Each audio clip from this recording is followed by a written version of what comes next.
Hello friends, welcome to Rise IAS YouTube channel. My name is Tanmoy. আজকের prelims bite সেশনে আমরা পড়ব India's first green methanol plant. ঠিক আছে? এই টপিকটার ব্যাপারে। দেখো, আজকে সকালের হোয়াট টু রিড সেশনে তোমাদের বলা হয়েছিল এই যে আর্টিকেলটা ছিল ভালো করে পড়ার জন্য। India's first green methanol plant to turn Kutch most invasive weed into marine fuel. ঠিক আছে? তো ইনভেসিভ উইডকে আমরা কি করে মেরিন ফিউলে ট্রান্সফর্ম করতে পারি তার ব্যাপারে কিন্তু আর্টিকেলটা লেখা আছে। আর্টিকেলটা কিন্তু ভালো করে পড়ো। অনেক কনসেপ্ট কিন্তু ক্লিয়ার হয়ে যাবে। যেমন ইনভেসিভ এলিয়েন স্পিসিস এর যে কনসেপ্ট আছে এগুলো কিন্তু ক্লিয়ার হয়ে যাবে। আর দেখো একটা জিনিস, এই আর্টিকেলটা যখন পড়বে তখন দেখবে যে এই যে ইনভেসিভ উইড বলছি, একটা পার্টিকুলার ইনভেসিভ উইড আছে যার নাম প্রসিপাস জুলিফেরা। ঠিক আছে? এই যে ইনভেসিভ স্পিসিসটা আছে সেটাকেই কিন্তু মেরিন ফিউয়েলে কিন্তু কনভার্ট করা হচ্ছে। ঠিক আছে? মিথানলে কিন্তু কনভার্ট করা হচ্ছে। এইবার দেখো, ইউপিএসসি কিন্তু এর আগেও না প্রসিপাস জুলিফেরা এর উপর কিন্তু কোয়েশ্চেন জিজ্ঞাসা করেছে। এটা 2018 র কোয়েশ্চেন। কি জিজ্ঞাসা করেছে? Why is the plant called Prosopis julifera often mentioned in the news? Answer দেখো কি হবে? It tend to reduce biodiversity in the area in which it grows because it's a invasive alien species. ঠিক আছে? তো কি দেখতে পাচ্ছি আমরা যে প্রসিপাস জুলিফেরার উপর ইউপিএসসি প্রিভিয়াস ইয়ারে কোয়েশ্চেন জিজ্ঞাসা করেছে। আর নতুন একটা রিমার্কেবল ইনিশিয়েটিভও হয়েছে যেখানে প্রসিপাস জুলিফেরা থেকে কিন্তু মেথানল কিন্তু তৈরি করা হবে। তো বোথ পিওয়াইকিউ প্লাস কারেন্ট যদি আমরা মার্জ করে দিচ্ছি, তাহলে কি দেখতে পাচ্ছি যে এই টপিকটা কিন্তু আমাদের প্রিলিমস এর জন্য কিন্তু খুব ইম্পোর্টেন্ট হয়ে দাঁড়ায়। তো আমরা কিন্তু এর জন্য এটাকে প্রিলিমস বাইটস এ নিয়ে এসেছি আর কম্প্রিহেন্সিভলি কিন্তু কভার করব। বোঝা গেল? এইবার আমরা আসি আমাদের টপিকে। India's first green methanol plant. কি দেখব? আমরা দেখব প্রথমে কনটেক্সট দেখব। তারপরে এই যে প্রজেক্টটা তার ব্যাপারে কিছু বেসিক ডিটেইলস। খুব বেশি প্রিলিমস এর পার্সপেক্টিভ থেকে যাওয়ার দরকার নেই। বাট হ্যাঁ, বেসিক ডিটেইলস আমাদের দরকার।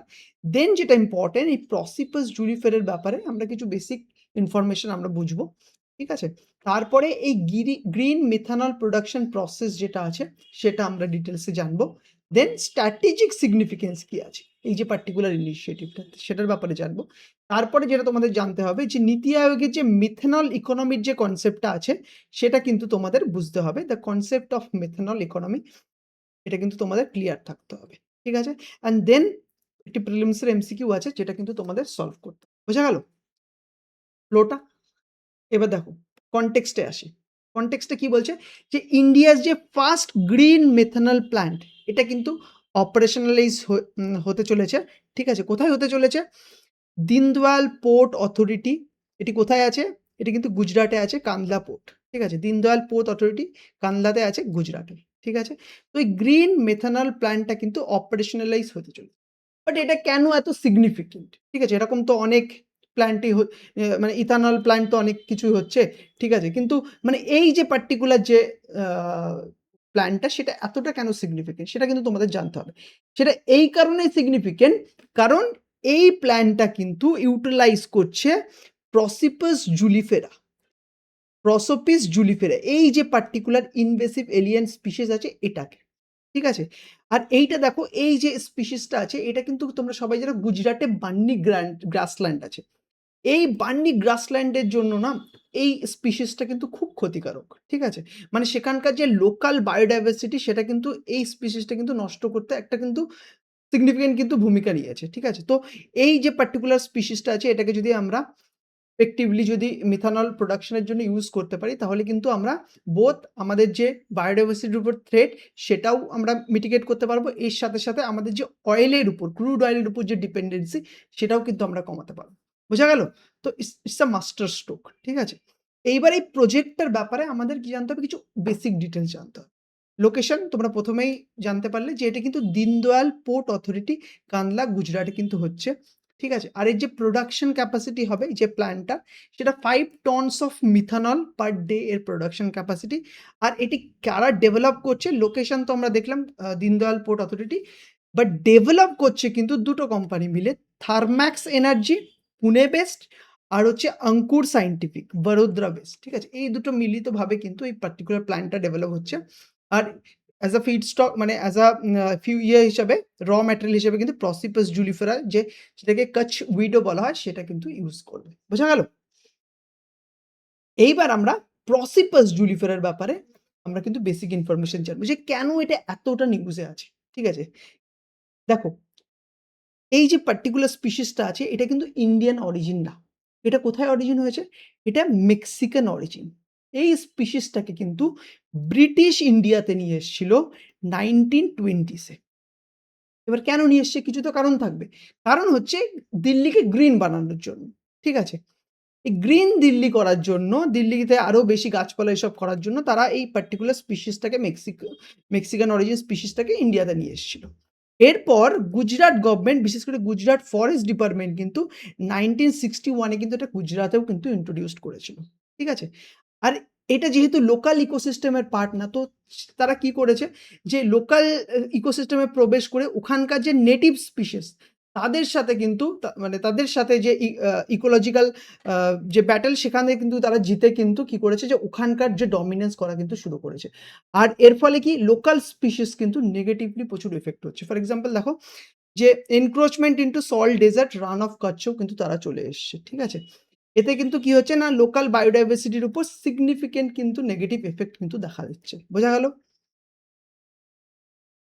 আর এই যে পার্টিকুলার স্পিসিসটা আছে এটাকে top 100 invasive species in the world ও কিন্তু বলা হয়।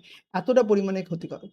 আর এটা কিন্তু বান্নি গ্রাসল্যান্ডের বায়োডাইভার্সিটির জন্য বারবার বলছি, বান্নি গ্রাসল্যান্ড কোথায় আছে? গুজরাটে আছে। ওখানকার যে বায়োডাইভার্সিটির জন্য কিন্তু খুবই নেগেটিভ ইফেক্ট আছে। আর এই পার্টিকুলার স্পিসিসটাকে না বিভিন্ন জায়গায় বিভিন্ন নামে জানা হয়। কি নামে জানা হয়? দেখো, গন্ধভাবাল বলে গুজরাটে জানা হয়, বিলায়াতি কেকার বলে নর্থ ইন্ডিয়াতে বলা হয়। আর সিমাই কারুভিলাম বলে তামিলনাড়ুতে বলা হয়। তার মানে এটা কি বুঝতে পারছি এখান থেকে? যে এটা এমন না যে শুধু গুজরাটে আছে। এটা গুজরাটে আছে, নর্থ ইন্ডিয়াস বিভিন্ন স্টেটে আছে, তার সাথে, সাথে কিন্তু তামিলনাড়ুতেও কিন্তু আছে। ঠিক আছে? আর এই যে স্পিসিসটা আছে মানে এটা কিন্তু ideal feedstock for green methanol. তাহলে এবার গ্রিন মেথানলটা কি? ঠিক আছে? সেটা কিন্তু আমাদের জানতে হবে। ফ্লোটা বুঝতে পারলে?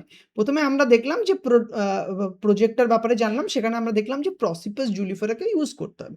দেন আমরা কি জেনে নিলাম যে আচ্ছা প্রসিপাস জুলিফেরাটা তাহলে কি? সেটার ব্যাপারে দেখলাম।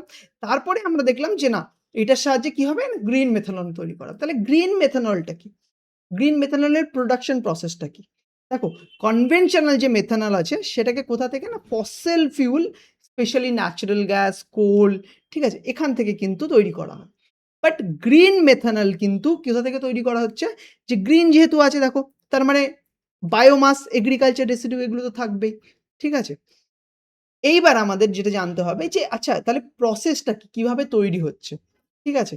The 2 step gasification process. একটা জিনিস তোমাদের মাথায় রাখতে হবে। গ্যাসিফিকেশন কিন্তু মিথানল আ প্রোডিউস করার জন্য কিন্তু একটা ইম্পোর্টেন্ট প্রসেস। এবার গ্যাসিফিকেশন যে কিভাবে হচ্ছে সেটা জানো। দেখো এই যে বায়োমাসের ব্যাপারটা বলছি আমরা যে বায়োমাসের দ্বারা হচ্ছে, এই বায়োমাসকে কি করা হবে? হিট করা হবে। কোথায় হিট করা হবে? In the absence of oxygen. ধরো এই যে প্ল্যান্টের যে মেইন যে স্টোরেজটা আছে সেখানে প্রচুর পরিমাণে হিট করা হবে বায়োমাসকে, কিন্তু অক্সিজেন রাখা হবে না। আর এই যে প্রসেসটা আছে না, এই প্রসেসটাকে কিন্তু কম্বাশন আর পাইরোলিসিস ও কিন্তু বলে। আর এর আউটকামটা কি হবে? এর আউটকামটা হবে না সিন গ্যাস। সিন গ্যাসটা কি? সিন গ্যাস হচ্ছে hydrogen, carbon monoxide and carbon dioxide, যেমন লেখা আছে hydrogen, carbon monoxide, carbon dioxide এগুলোর একটা মিক্সচার হচ্ছে সিন গ্যাস। তাহলে কি হলো? বায়োমাসকে আমরা অক্সিজেনের অ্যাবসেন্স এ বার্ন করলাম। করার পরে যে সিন গ্যাস আসলো সেটাকে কি করব? সেটাকে কিন্তু কেমিক্যালি লিকুইড মেথানল এ কিন্তু কনভার্ট করা হচ্ছে। বোঝা গেল? Biomass to syngas then liquid methanol. বোঝা গেছে? এই যে process this is called gasification. ঠিক আছে? আর এই যে লিকুইড মেথানল আমরা পাচ্ছি, এটা কিন্তু ওই বাঙ্কার অয়েল, ঠিক আছে? ট্র্যাডিশনাল বাঙ্কার অয়েল যেগুলো শিপে ইউজ করা হতো, সেগুলো রিপ্লেস করার জন্য কিন্তু খুবই এফেক্টিভ। আর এর ফলে কি করব? আমরা যে আমাদের শিপিং ইন্ডাস্ট্রিকে ডিকার্বনাইজ করার যে আমাদের লক্ষ্য, আর এটা কিন্তু ইন্ডিয়ার যে টার্গেট আছে নেট জিরো এমিশন বাই 2070, ঠিক আছে? সেটার জন্যও কিন্তু খুবই ইম্পোর্টেন্ট। প্লাস আমাদের কিন্তু অয়েল ইম্পোর্টের যে ডিপেন্ডেন্সি সেটাও কিন্তু আমাদের কমাবে এই পার্টিকুলার ইনিশিয়েটিভটা। তাছাড়াও কিন্তু গ্রিন মেথানলের কিছু এনভায়রনমেন্টাল বেনিফিটও আছে। কি, কি এনভায়রনমেন্টাল বেনিফিট? দেখো ফার্স্ট এটা কিন্তু significantly up to 95% carbon dioxide emission কমে যায়। ঠিক আছে? তো আমরা কিন্তু গ্রিন হাউস যে গ্রিন হাউস গ্যাসের যে এফেক্ট সেটাও কিন্তু আমরা কাউন্টার করতে পারবো। তার সাথে, সাথে নাইট্রোজেন অক্সাইড, নক্স পলিউশন 80% কমায় and sulphur oxide and particular ম্যাটারও কিন্তু সিগনিফিকেন্টলি কমিয়ে যায়। তো এটা কিন্তু more and more environmental friendly. বোঝা গেল? এইবার আমাদের যেটা জানতে হবে যে স্ট্র্যাটেজিক সিগনিফিকেন্স কি? দেখো, মেরিটাইম গ্রিন পোর্টস, ঠিক আছে? আমাদের একটা গভর্নমেন্ট অফ ইন্ডিয়ার একটা টার্গেট আছে, একটা পলিসি আছে যে আমাদের যে ওয়েস্টার্ন কোস্টগুলো আছে, ওয়েস্টার্ন কোস্টের যে পোর্টগুলো আছে, সেগুলোকে আমরা গ্রিন পোর্ট বানাতে চাই। এটা কিন্তু কি হবে যে গ্লোবাল শিপিং ডিকার্বনাইজেশন স্ট্যান্ডার্ড এর অনুযায়ী হবে। ওভারঅল শুধু গভর্নমেন্ট অফ ইন্ডিয়ার না, অল ওভার ওয়ার্ল্ড একটা আমাদের এইম আছে যে আমরা শিপিং সেক্টর প্রচুর পরিমাণে মানে কার্বন ইনটেনসিভ, তো এটাকে কিন্তু ডিকার্বনাইজ করারও কিন্তু আমাদের একটা চেষ্টা চলে। আর সেই দিকেই কিন্তু একটা ইম্পোর্টেন্ট ডাইমেনশন, একটা ইম্পোর্টেন্ট স্টেপ কিন্তু ইন্ডিয়াস এই first methanol plant. Because methanol is very useful for shipping oil, ঠিক আছে? আর ইকোনমিক ইমপ্যাক্ট কি? দেখো, এই যে এগ্রিকালচার রেসিডিউ আছে, যেমন ইনভেসিভ স্পিসিস আছে, সেগুলোকে আমরা ইউটিলাইজ করতে পারবো। So that's a important benefit. And তাছাড়া বায়োডাইভার্সিটি রিস্টোরেশন কিভাবে? দেখো, এই ইনভেসিভ স্পিসিসগুলো কি হচ্ছে যে না, বার্নি গ্রাসল্যান্ডকে প্রচুর পরিমাণে নেগেটিভলি এফেক্ট করছে। আর এগুলোকে কন্ট্রোল করাটাও অতটা ইজি না। বাট এগুলো যদি আমরা ফাংশনালি কিভাবে এই মিথানল প্ল্যান্টে যদি ইউজ করতে পারি, তাহলে কি হচ্ছে যে এক ঢিলে ২ পাখি মারা যাচ্ছে, তাই না? তো এই দিক থেকেও কিন্তু খুবই কিন্তু এফেক্টিভ, ঠিক আছে? তো বায়োডাইভার্সিটি রিস্টোরেশন এ কিন্তু এই পার্টিকুলার ইনিশিয়েটিভটারও কিন্তু রোল আছে, ঠিক আছে? এইবার লাস্টে একটু জেনে নাও যে আমাদের এই মিথানল ইকোনমির যে কনসেপ্টটা নীতি আয়োগ প্রমোট করে, সেটাতে আমাদের সেটা কি আর কি লাভ হবে? দেখো, মিথানল ইকোনমি মানে কি? প্রচুর পরিমাণে মিথানল কিন্তু আমাদের ইকোনমিতে প্রমোট করা, যাতে আমরা ক্রুড অয়েলের যে ডিমান্ড আছে সেটা কিন্তু কমাতে পারি। আর এর ফলে কি হবে? ইন্ডিয়ার যে অয়েল ইম্পোর্ট বিল প্লাস কার্বন ফুটপ্রিন্ট দুটোই কিন্তু কমবে, ঠিক আছে? আর কেমনভাবে ব্লেন্ড করা হবে? দেখো, 15% মেথানল গ্যাসোলিনে ব্লেন্ড করা হবে। এটা যদি 15% মেথানল যদি আমরা গ্যাসোলিনে ব্লেন্ড করতে পারি, তাহলে কিন্তু ক্রুড অয়েলের ইম্পোর্ট কিন্তু 15% কিন্তু কমানো সম্ভব। এছাড়াও কি দেখো, এই মিথানল কিন্তু হাই ডেনসিটি এনার্জি ক্যারিয়ার। এর ফলে কিন্তু এটা মেরিন ফিউল বা লোকোমোটিভেও কিন্তু ইউজ করা যায়, ঠিক আছে? তো দ্যাটস আ ইম্পোর্টেন্ট ডাইমেনশন। তো এইভাবে কি হচ্ছে, আমরা মিথানলের ইউজ বাড়িয়ে আমরা আমাদের যে ট্র্যাডিশনাল ক্রুড অয়েল আছে তার কিন্তু ইউজ কমাতে পারি। ফলে কিন্তু আমাদের যে নেট জিরো এমিশন অ্যাচিভ করার যে টার্গেট বাই 2070, সেটাও কিন্তু আমরা ফুলফিল করতে পারি। এর সাথে, সাথে ওয়েস্ট টু ওয়েলথ এর যে আমাদের প্ল্যান আছে সেটাও কিন্তু এর সাহায্যে ফুলফিল হয়। বোঝা গেল? তাহলে আমরা কি দেখলাম? আমরা কনটেক্সট দেখলাম, তারপরে প্রজেক্টের ব্যাপারে বেসিক ডিটেইলস দেখলাম, দেন আমরা প্রসিপাস জুলিফারের ব্যাপারে পড়লাম। তারপরে আমরা দেখলাম যে গ্রিন মেথানল কোন প্রসেসের দ্বারা কিন্তু তৈরি করা হয়। দেন আমরা এর স্ট্র্যাটেজিক সিগনিফিকেন্স দেখলাম এটা কিভাবে বায়োডাইভার্সিটি রিস্টোরেশন এ একটা রিমার্কেবল স্টেপ।